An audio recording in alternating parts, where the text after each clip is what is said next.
Greetings to all our IMAPS clients and investors.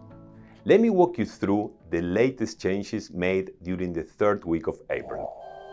The Trump administration has rattled markets with a broad range of political measures that have triggered a spike in volatility, ranging from tariff policy, immigration, fiscal spending, government efficiency, relationships among NATO members, negotiations to bring an end to the Russia-Ukraine war.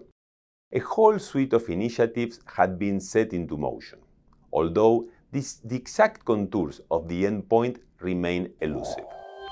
The Trump administration has made reshaping the bilateral trade between the US and China a key pillar of its mandate, imposing hefty tariffs to force the Chinese government to negotiate more favorable commercial terms.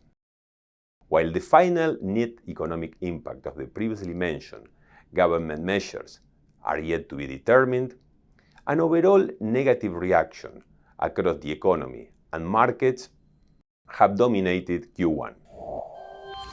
For the first time since 2022, the US has registered a GDP contraction, together with a sharp increase in its trade deficit, although the latter is perceived to be temporary.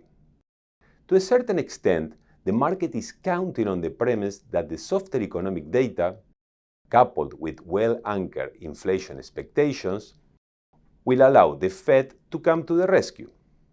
Nevertheless, a mild spike in inflation or a persistence of the sticky inflation might tie the hands of the Fed, as well as its ability to react decisively to prevent further deterioration of economic activity. According to our subjective recessionary model, the probability of a mild US recession within the next 6 months has increased from around 15% in February to 55% in April. Other third-party market observers and research firms concur that growth risks are rising. A more unpredictable market environment justifies taking a more defensive approach to better position the portfolios to weather increasing recessionary risk. Within equities, we have reduced most volatility positions, more precisely small and mid-cap equities, which typically tend to have a higher price variation relative to the large cap sector. Hence, they are more sensitive to an economic downturn. The proceeds were rotated into large cap equities. Within the large cap space, we have chosen a rather defensive portfolio with balanced allocation spread within the different S&P 500 sectors, instead of following the market-weighted S&P 500 dominated by information technology. The objective is to have a more resilient, less volatile portfolio. To account for, as well as compensating for, current market action whose main direction so far has been lateral to down, we have introduced a large cap covered call strategy. The objective is to increase income generation from a reference S&P 500 dividend yield of 1.25% per annum to 7.5% provided by the covered call strategy.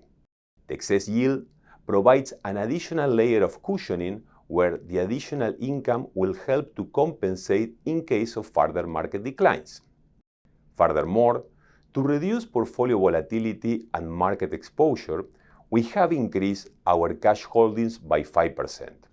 The objective is to be less exposed to market moves while saving dry powder to redeploy at better levels if a recession materializes. We continue to monitor market developments and asset prices to assess our next moves. Ever mindful capital preservation is paramount. Nevertheless, we will also actively assess economic activity, trade negotiations, and geopolitical risk in order to redeploy capital into risky assets if the current administration's successful implementation of its political agenda spurs a rebound in economic activity. We hope you are well, and as always, please reach out to your financial advisor or investment professional with any questions you may have. Thank you.